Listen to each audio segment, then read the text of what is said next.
Look who the cat dragged in. It's Mike. He's back. How are you? I'm amazing. I haven't talked to you guys in like a year. How's everyone doing? Yeah, I know. Good. It's not like we were playing Shell last night. Well, great night at Shell. Winning the Great division. night. Great night. Some fun D- games. Don to Dubs, Dan, I miss Division you, man. 7. How you doing, too, brother? Mike? I'm good. Are you Good to also see you. at undisclosed location like Alex is?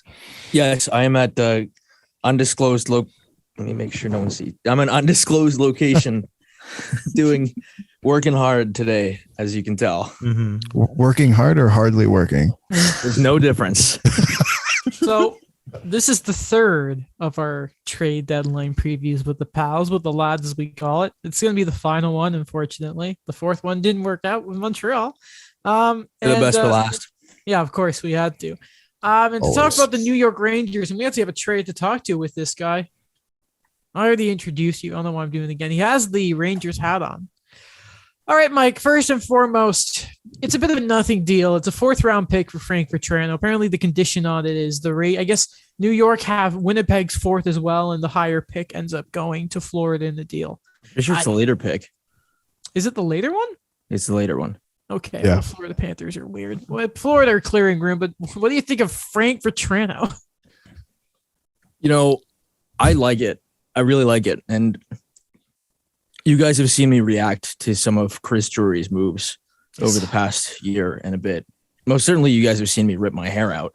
But this was a move that I was surprisingly very happy with.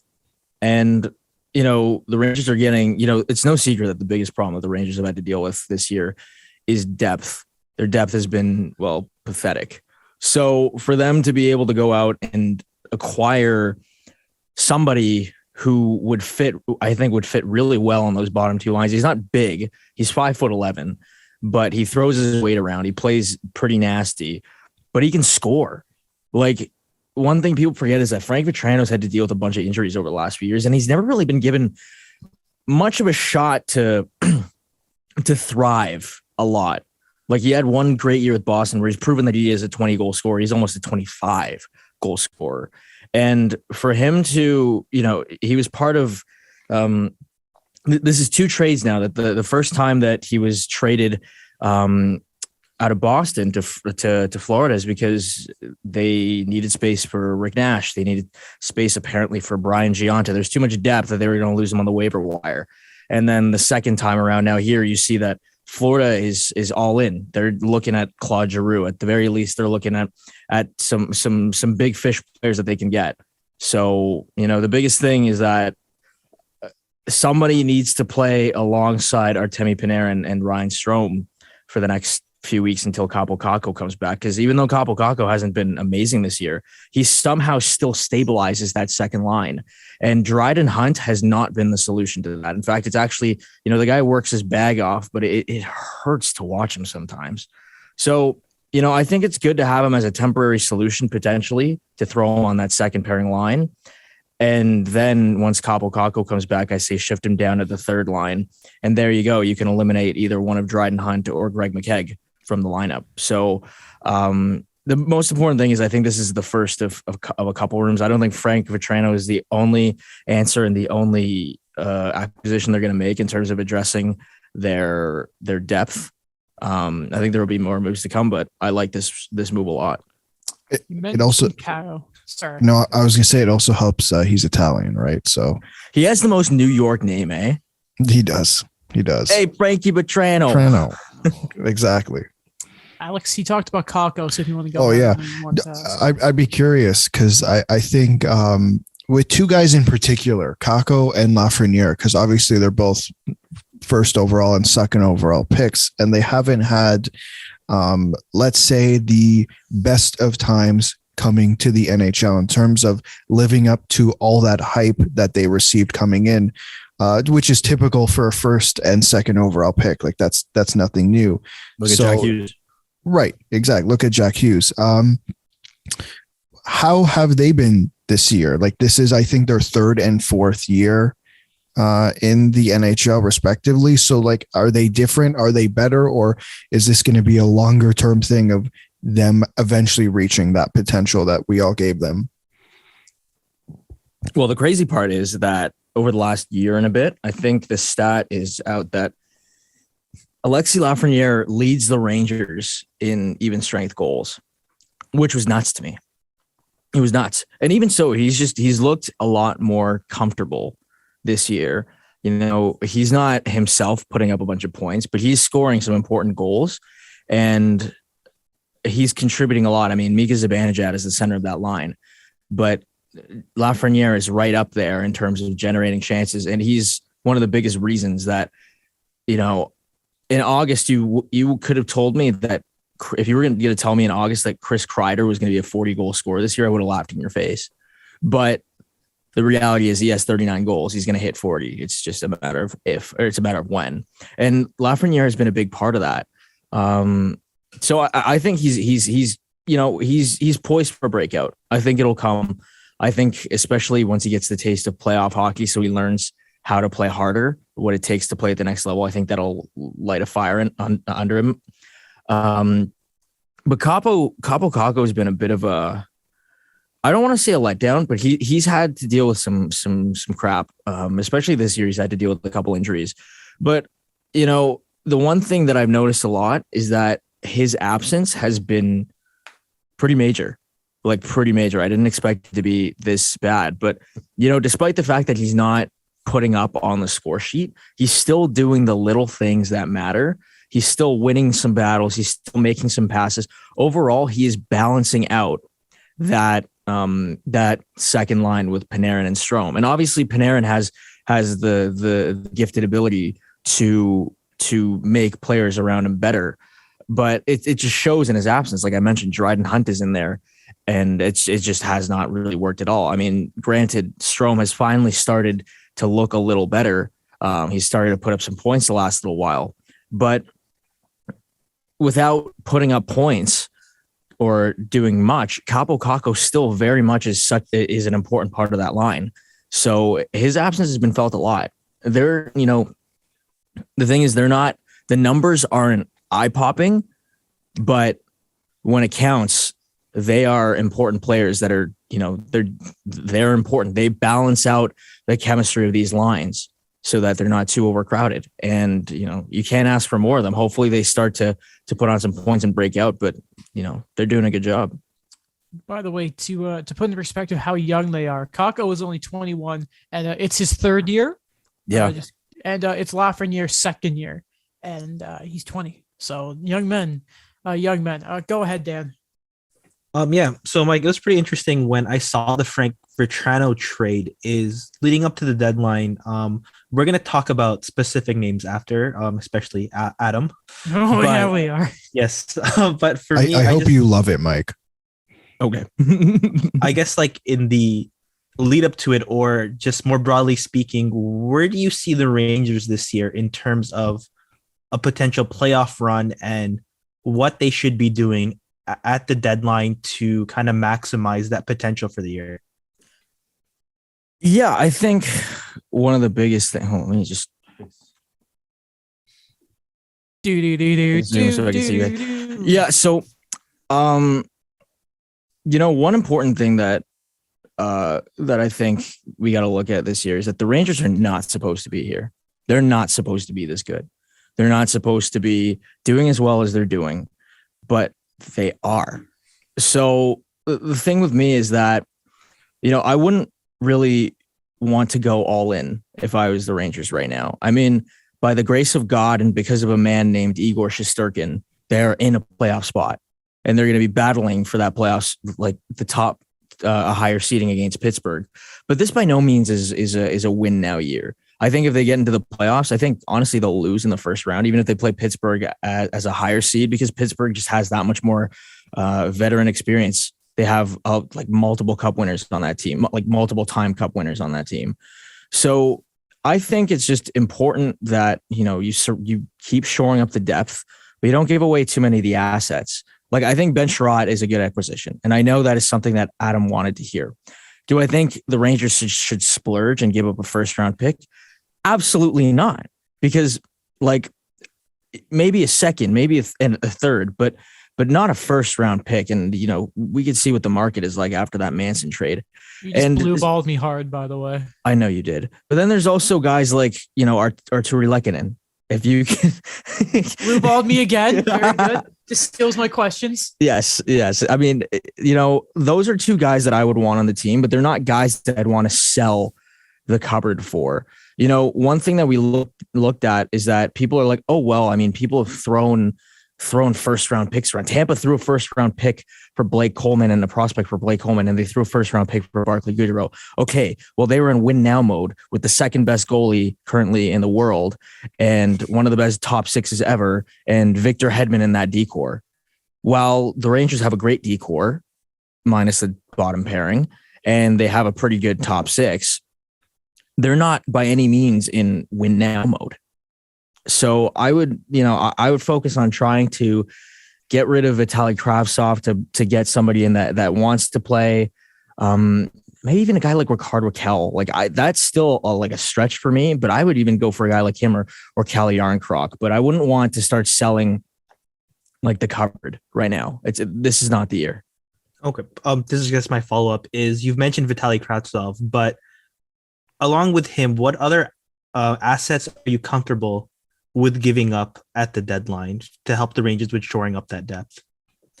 I think a lot of teams want a couple of guys, a couple of prospects, a couple of guys who are starting to get some reps in, like Morgan Barron.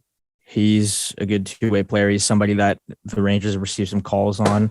Braden Schneider has finally started to get some reps in the NHL. I just don't know where he falls into place. So that's why, the big thing is that they've been experimenting so hard with that bottom pairing because they just can't figure that part out. But it'd be interesting to see what they can get for a guy like Braden Schneider without necessarily giving up on him. But I mean, you can get a pretty good defenseman, I'd say, for him. If you're looking at bigger players, say you're looking at a guy like Rickard Rakell or something like that, then yeah, you got to start thinking about guys like Nils Lundkvist. And I'm okay if Nils Lundkvist departs because while this guy's not as talented as him, Zach Jones is still a pretty good offensive defenseman, same-handedness that can kind of step up there as well if he needs to get called up. I compare Nils to the Sandin of the Rangers. So, if he gets moved, he gets moved. But I think, there's somebody to step up there. Julien Gauthier, he is starting to, the guy has hands that are absolute bricks, but he's big and he can shoot a bit. But the big thing is he's pretty fast for his size. So he's somebody I would be okay with moving as well for a bigger package. There's no shortage of people to sell, really. I just want to quickly share a tweet that came a few minutes ago. I saw it too. Let me just I know quickly get this up. I already know what you're talking about. From Jared Dreger, still more than one team in the mix, however. He didn't even say still more than one team. Okay, no, he did. I'm just done. However, sources say Sherrod trade negotiations are heating up. And how does that make you feel? To my ears. More than one team. Maybe up the price, a bit of interest, a bit of a play. You know what Sherrod's done that I don't think Josh Manson. Actually, before I throw this wild statement, let me just double check Josh Manson's Hockey DB page, and just to double check something to make sure I'm not a complete hoopla. Okay, never mind. I was going to be dumb. Okay, I want to ask you about that. What do you think happens now with Josh Manson, who is? I mean, I wouldn't call him as good as Ben Sherratt, and that's not me pumping Ben Sherratt's tires that much, seriously. But the fact that Josh Manson can go for a second and a prospect who is the 8th to 10th prospect in the Avs' pipeline. Yes. And on top of that, they retain 50%. Yes. That's just absurd to me. Yes. How do you think that affects the Ben Sherratt market? Simply because, first off, Pat Verbeek shot himself in the foot when he just flat out said, if no one signs, they're gone. Now, we know that the Habs haven't been secret in their wanting to get Ben Sherratt, but really? It wasn't like Verbeek, who his second day was like, yeah, they're going to be gone if they don't want to be here. Not to mention Josh Manson doesn't have the value he used to. I saw Jay Fresh joke, if they traded him 2-3 years ago, remember when everyone was like, Nylander.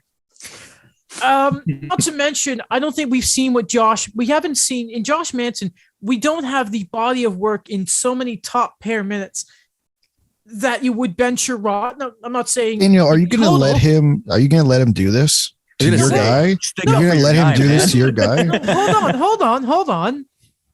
Okay. Josh Manson's played minutes, but has he? This is the point I'm getting to. Has Josh Manson played top 2 minutes in a shutdown role 4 rounds deep into the playoffs? And has he been PP1? 3 rounds. Does he No, it's PP2 now, but he was quarterback in PP1 to start because Dom Ducharme. Has he done that?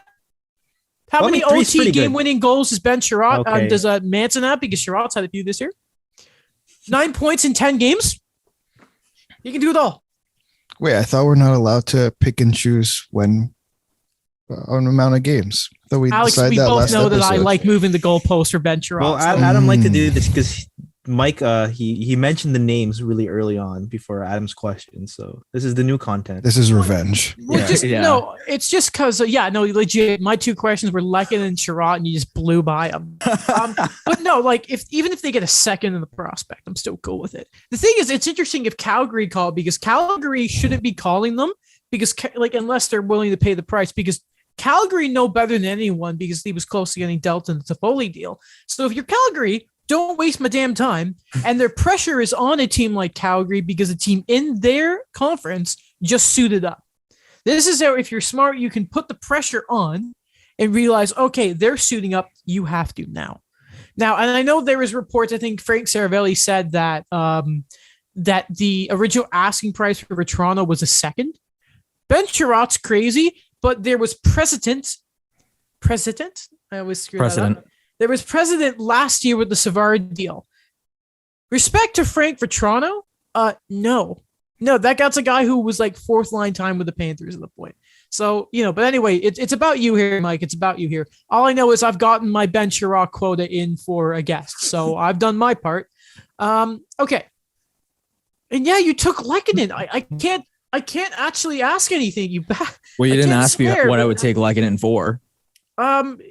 It doesn't matter what you want. Wait, what did you say you would take? What did you say you would take Ben Sherratt for? I'll take it in a second in the prospect. I said a second. I'm very well aware, Adam. I'm very well aware what you would take. Take for Ben Sherratt. Hello, guest. We have you on to ask questions. Answer my question. Mike, what would you pay for Ben Sherratt? I don't remember. I would do a second. Yeah. And a third max. Okay, what about Lehkonen? Because that's a legitimately valuable. Kravtsov. A second. And you gotta toss someone in there. It's a good start. I'll start with that for now because that's how negotiations go. Okay. And I want it first, but we'll see. I know you want it first, but so cheeky. Apparently, that's the asking price. Well, I think a first for Lehkonen is a lot more reasonable than Sherratt because Lehkonen is Lehkonen. And team control. His advanced numbers have him in the Selke. You should go to the Golden Knights. Yeah, that wouldn't be a terrible move, but I don't want to with Pacioretty. No. I really, this Sherratt trade needs to happen. If it's the Toronto or the Rangers and we have you guys on, I've dreamed of moments like this. I won't come on the podcast. I won't talk to you for like a week. You don't have a choice. I need a break. There were 2 things we want to ask. One is from Daniel, but I want to start off with who was your MVP, Mike, and why is it Igor Shesterkin? Well, it's Igor Shesterkin. And, I mentioned it earlier. The Rangers should not be in the position they are right now. And the reason being because of this Russian goat named Igor Shesterkin. Just the way the guy he's done everything, man. He has kept this team in like half of the games they've won. They've had no business winning, or they've just been so close. So yeah, he's been my MVP. And, obviously you got guys like Austin Matthews, Huberdeau, and Austin Matthews is on an absolute goal scoring tear. But the reason I'm giving the edge to Igor, even if I was not to be biased, despite the fact that obviously I am, is because of the fact that if you look at it, I mean, first off, goalies play every minute of the game that they play in unless they get yanked or injured. But he's also doing this in front of a team that is not helping him remotely. Like, despite the fact that like Austin Matthews gets to play, and this is not me just ripping on Austin Matthews, Alex. I'm just trying to present facts here. But I have Igor Shesterkin as my I MVP know you do. winner. That's why, yeah. But okay, I don't sorry feel for bad. anyone that listens that's a Leafs fan. I'm not torching the Leafs. I'm just saying, it helps. It helps a bit when Austin Matthews has the support of Mitch Marner, William Nylander, Mo Bamba Riley, Michael John Bunting. Tavares. Michael Bunting. You're really trying to instigate it. I'm What's not. your name? I'm not. Sorry. acknowledging- I'm not listen, acknowledging listen, that listen, existence. listen. What I will say, you do rag on the Leafs, just not in the podcast. Hey, just who has more career points, Michael Bunting or Capo Kako? I wonder. Probably Bunting, because he gets to play like crazy amount, and also because he's like 29, 35 years old. Hey, Mike, do you think Bunting deserves the Calder? Stop doing this to me. But And after anyway, after the podcast, he's gonna rip on me as if I asked those questions. you set me up. This is gotcha journalism Trying to by instigate. Alex. I didn't even do anything. But I mean, Daniel, like, go ahead whenever. By the way, okay, go ahead. Okay, that's the forward question, right? Yes. That's my question. oh, I thought was that you who asked? Oh, okay, sorry. Go ahead. Okay. I think Mike, we talked about it off the podcast a few times now, and it's a guy obviously probably not going to be moved, but obviously who the hell knows at this point. JT Miller. I know we've had the discussions about him. Do you think the Rangers should bring back the former Ranger? No, Why? even though I really wanted to at the beginning of the year, or at least up until a month ago, really. I was all for a JT Miller acquisition. But the way I see it is that, there's a couple of factors here. First off, JT Miller is going to command a return, like a serious return. This guy is not helping anybody out by playing so damn well for Vancouver. Not to mention that he's got an extra year on his contract, and that's a good thing if you can trade for him. But it's not, I was just talking, obviously, when I answered Daniel's question about emptying the cupboard. That was my answer. And the thing is, the most important thing to prioritize is depth. They have two centers in Strome and Zibanejad. And sure, that means if you trade for Miller, then that means you're either putting him on your second line left wing where Panarin is, or you're putting him as one of your top two, second or third line center positions, because you also have Philip Hedl, unless he's part of the deal. I mean, first off, a big part is who the heck goes in this deal. And I just feel like that's just counterintuitive to what the end goal and what they need to do is, because at the end of the day, no matter what, if you get a player like him and you have to put him at center or put him at wing, then one of your good centers is still going to be SOL, because he's still going to be playing with crappy depth on the wings. Like either or, if you manage to keep Strome or you get rid of Strome and put Hedl has been struggling all year because he has sucked and should be better, but also he just doesn't have any help.